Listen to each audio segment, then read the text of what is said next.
Hello, viewers. It's another edition of Football Unfiltered. Of course, it's the Npfl section. I am your host, Blaze, and I'm not doing this alone. I am with Nico in the studio. Nico, welcome and good afternoon. Thanks for having me.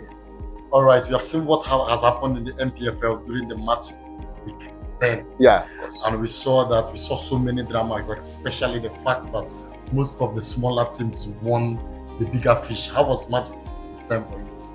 Match week 10 came with a different vibe, more especially with Rangers International. A very good game for them, especially for the team. They were able to win for the first time in 5 games, and a lot really happened. We saw Lobby Stars employing a new coach, a foreigner, and trying to still figure out what is happening with the team. Of course, the team is still they are trying to build on, of course, from where the last person stopped, talking about Eugene Agabwe to handing over to Daniel Amokachi and everything. So it's just that one thing about the last week is that the goals did not come as usual. Yes, and the top scorer did not even score. Even the top scorer did not score. We are seeing mostly 1-0, 2-0, 1-1. Looking at the business of today, it's week 11 of the Npfl. And then we are going to be looking at Lobby Stars versus Abia Warriors. Abia Warriors lost to Heartland FC, this new Npfl team, at least for the season. What do you think will happen? Lobby Stars also lost to a Rainbow Stars that is in form this season. Not just this season, we have been talking about how Rainbow Stars is one of the big teams of the Npfl. These two teams coming out from a loss are going to be meeting this week. What do you think about this game? It's going to be a very, very keenly contested game. For Lobby Stars, I think this time they will have to win, because you look at what they have been able to do. They brought in a Dutch, a Norwegian manager. Yes. They brought him in to help as the chief coach, while Daniel Amokachi is the technical advisor. I believe it's going to be a win situation, judging from the fact that game will play the Makurdi in front of their home fans, and it's going to come with a different vibe for them. And of course, home advantage, home support, Lobby Stars is carrying the day. So if you're to give a direct score on what will happen in this game, what will you say the score? Judging from the fact that Lobby Stars they are trying to pick up, so it's going to be a narrow win, maybe a 2-1 win or a 1-0 win. Finally, you talked about how Lobby Stars employed a new coach, the Norwegian coach. What do you think about foreign coaches in the Npfl? I believe foreign coaches in the Npfl they are actually needed. If you want to employ them, you can employ them as well. Like Ifeanyoba FC once had a foreign coach from Brazil at one point in time, and although they failed at it, they really failed at it. But I believe this time around it's going to be a different ball game altogether. But in most cases, it's our league. It's a local league, and I believe foreign, local coaches should be given opportunity to work. But if you employ a foreign, a foreign person to come in and manage the team, it's okay, it's fine. But still, it's a local league which needs the support, the local managers to be supported in what they do. Moving forward, let's look at Bendel Insurance versus Kano Pillars. We saw Kano Pillars win big against Plateau United in the last game, and we also saw Bendel Insurance winning also against Sunshine. What do you think will happen in this game? Two teams coming from a win. Of course, it's going to be a very big game. Bendel Insurance, there are no minors to the league. Kano Pillars, they are playing away from the Sani Abacha Stadium. It's going to be a little bit difficult for them. They have had players. Rabi Ali have scored a couple of goals this season. I think about 4 to 5 goals this season. We have Ahmed Musa with around 4 goals this season. He even scored the winning goal in the last game in the dying minutes. Of course. I wanted us to still talk about Ahmed Musa. What do you think about his addition to this team? Perfect addition for Kano Pillars. He has been there before as a boy. Now he's a man. So he was there before he traveled abroad to Vivi Venlo to play in Netherlands. But this time he is coming as a more mature player, having understood the game. Yes, quite unusual and quite unfortunate that he wasn't called off for the Chan Eagles, and unfortunately while he's still the captain of the Super Eagles. But I believe that he is a very big addition to Kano Pillars. He comes in with experience, he comes in with everything, he comes in with so many things to promote, not just about Kano Pillars, but to promote NPFL. So Bendez Insurance versus Kano Pillars, your prediction? It's a draw. Exact prediction. A draw, a barren draw. Barren draw. Moving forward, let's look at Heartland FC versus Sunshine Stars. We saw what Heartland were able to do in their last game, where they won Abia Warriors in that derby game. Looking at the fact that this new season, they got a new coach and everything surrounding Heartland FC, what do you think will happen between Heartland FC versus Sunshine later this week? I believe Heartland FC of Owerri is still a work in progress. You saw the other time they beat Remo Stars, and we actually didn't expect that, but I also expect that. They've beaten big teams enough this season. They've beaten Remo Stars last week. They just beat an Abia Warriors that we can call a big team too. Of course, you think Heartland is a big team, yes. But you're as good as your last game. Yes. This is Npfl. This is a different Heartland FC, not the Heartland FC that we back in the days with Kano Anko. It's a totally different Heartland FC we know right now, and I believe. Wanela Muneke is doing a great job at the team. He's trying his best to bring the team together, make them get back to their glory days. And this time around, I believe it's a win for Heartland. Because when you look at what they have done recently, you see how hard they have worked to. They've been working really of hard. Course. Let's look at the next game of the week between Shooting Stars and El Kaname Warriors. El Kaname Warriors won against Casper United and Shooting Stars lost to Niger Tornadoes. What do you think will happen between these two games? Yes, Shooting Stars is coming in with one of the most experienced coach in the Npfl, an Npfl winner with Rangers back in 2016. Talking about Wenga Ogumbote, very, very an experienced manager he is. El Kaname Warriors coming from 7 draws this season. They haven't lost. You can call them Rochester United. Of course, Rochester, yeah, of course, and they are so cautious. One thing I noticed about them, they are very cautious. They try not to concede goals, which is good. But when you are too cautious in a football match, it makes you play childish. And when it becomes very childish, you might end up missing chances and making your opponents come back to fight you, and it's going to be a totally different ball game. And so I believe for El Kaname Warriors this time, they will not escape a draw. It might end up becoming a win for Shooting Stars, because Shooting Stars is having the home support. The home crowd is at their back, trying to support them. It's their home ground, and it's a fortress for them. So I believe this time El Kaname will go home as losers this time. Wow, that's a bold claim. Yeah. Moving forward, we'll be looking at Remo Eyimba now. They're playing at home against Remo Stars, and we know that for this game, it's a big game. For me, it's one of the big games of the week. Yeah. The Eyimba are not a small team when it comes to the Npfl.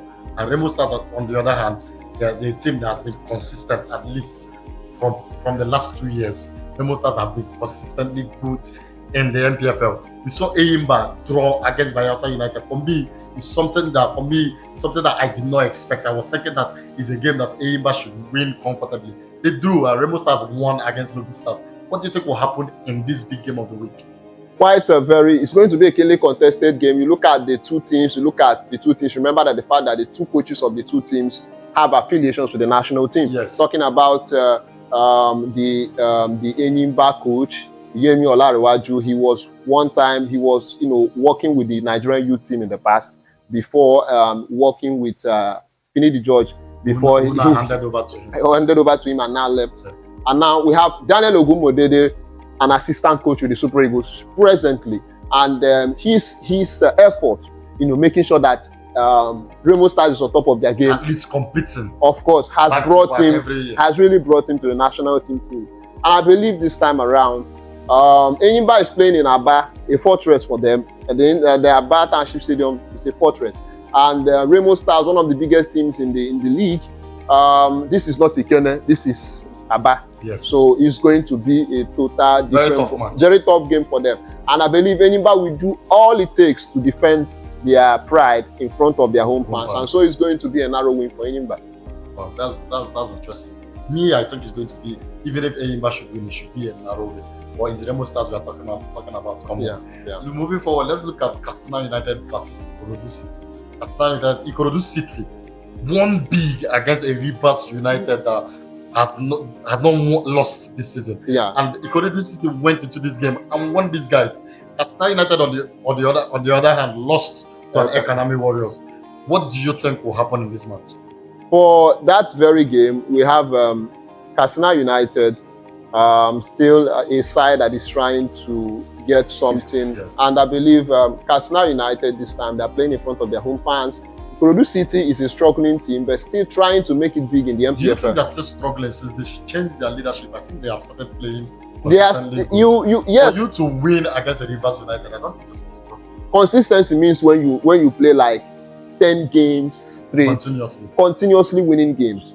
That's what we mean about consistent. Not when you play 2 games, you win 2 games, you come for the third one, you lose, you draw. It's not really consistency. So I believe for that very game, it's going to be an away and a shocking away win for Ikorodu City if they continue with the pace at which the momentum they are using. Yes. And I believe it's going to be a win for Ikorodu City. Katsina United, you can't still rule them out, but because they are still a work in progress.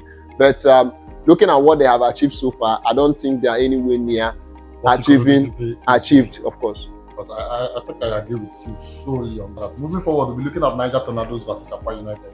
We saw Akwa United. I call Akwa United your best team. Yeah, of course. You always talk about they have everything at their beck and call. Yes, we saw them winning against Para United. Yeah. We saw Niger Tornadoes also winning against Shooting Stars. Shooting Stars is not a sport team. These two teams are coming to play this game with this momentum that they won their last 2 games. What do you think will happen in this game? I believe it's an Akwa United win. Yes, of course, the Bako Katangora Stadium where Niger Tornadoes is playing, yes, might look like a fortress somehow, but Niger Tornadoes is having a shaky season, not to talk of Akwa United that is also having a shaky season, of course. But I believe this time around, it's going to be another shocking away victory for Akwa United. They have really tried their best this season. Yes, they have been struggling, but when you look at them and although the effort they have been making, you see that these people really want to do something positive. So I believe it might end a draw, or we're going to see an Akwa United win.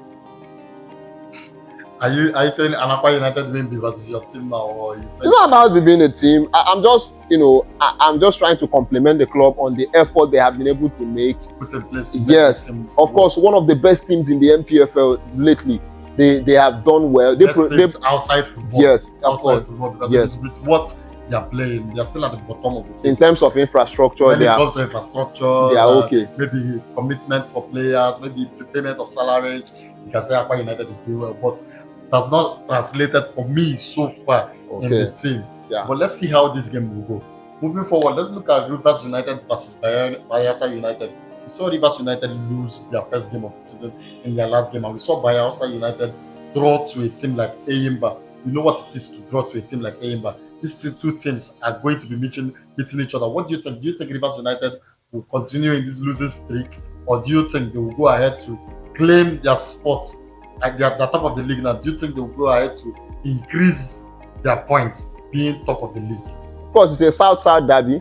Looking at the 2 teams, Rivers United, Bayelsa United. Yes, very tough match. Very tough game, but I believe Bayelsa United will take this more serious. Looking at what is on ground for them, the coach, the Bayelsa state government is not really happy with the situation of Bayelsa United. They are 18th on the log, and the commissioner of sports in Bayelsa State is not really happy with the situation. And so, Ladan Boso, the coach of the team, has been given an ultimatum to make sure that he gets to win against Rivers United and Katsina United. If he doesn't get to win these 2 games, he might be fired. And of course, the game against Rivers United should be a do or die affair for Bayelsa United. You can as well not. I'm not also ruling the judge out. Because he's coming from a game that he lost and he wants to win. He wants to win again, and he also has his job on the line as well. So I believe, with his national team experience and his experience as a footballer throughout his career, I believe it's going to be a keenly contested game that might see Bayelsa United winning narrowly. Yeah, that's a bold call. Let's see what happens within the week. Moving forward, let's look at Plateau United versus Rangers International. You talked about how Rangers won for the first time in 5 games in their last game. Now they're going to meet a Plateau United that lost. They lost to Kanoni. Yeah. That's Kano Pillars, right? Yeah, of course. They lost to Kano Pillars. What do you think about this game? Of course, it's going to be a shocking away win for Rangers International. That's if they maintain the kind of momentum they had in their last game. They've not been consistent this season. They have not been consistent. They lost some of their players. Godwin Obaje left, but he came back. He scored 12 goals last season and came back. This season, he has scored 2 already. In the last game against Nasarawa United, where they had Anas Yusuf, who is the top scorer of the league, playing against Rangers, but he couldn't score. So I believe this time around it's going to be a tough game for both teams. But I know that at the end of the day, Rangers is going to carry the day if they play with the same type of momentum they had while they played the last game. You know, of course, when you look at the game against Nasarawa United, you see the boldness, you see what they were able to do. Yes, 5 games is a whole lot for them. 5 games, no win for a defending champion. Of course, Rangers is a defending champions, and they need to do something that shows that they are defending champions. And so, for that reason, Plateau United would be a win-win situation for Rangers. I would have said it's a draw, but you're the analyst here. Moving forward, we are going to be looking at Nasarawa United versus Kwara United. We just talked about Yusuf and the fact that this guy that has scored consistently for at least 8 He didn't score against Rangers. He did score against Rangers. Do you think he'll be scoring against Kwara United, and do you think Nasarawa United will win this game? 9 goals in 10 games for Anas Yusuf. Quite exceptional he has been. Of course, that particular effort has seen him being called up to the national team. He got called up for the Chan Eagles, which he's going back to train with them again. And maybe he will be selected in the final shortlist for those that will play, that will now face Ghana next month in the Chan. I believe Anas Yusuf will try. Of course, he is the top scorer already, and he will try to continue scoring and get something positive for himself. If not, leaving the Nigerian Npfl scene entirely and going abroad, of course. And I believe this time around it will be a win situation for Nasarawa United. They have been quite good at home this season, and I believe this time it will be a win for Kwara United. For Nasarawa United, Kwara United. To predict this game, what will you predict? I predict a win for Nasarawa United. Give me a particular story. Let's say a 2-0 victory for. All right, that's fine. Nasarawa United versus Kwara United. Nico thinks it's going to be a 2-0 win. And that's where we'll be wrapping it up for today's episode of Football Unfiltered. Of course, focusing on the Npfl. It was good to have you in the studio again, Nico. Thank you. Let's do this again next week. Don't forget to like, subscribe, and click on the notification button. See ya.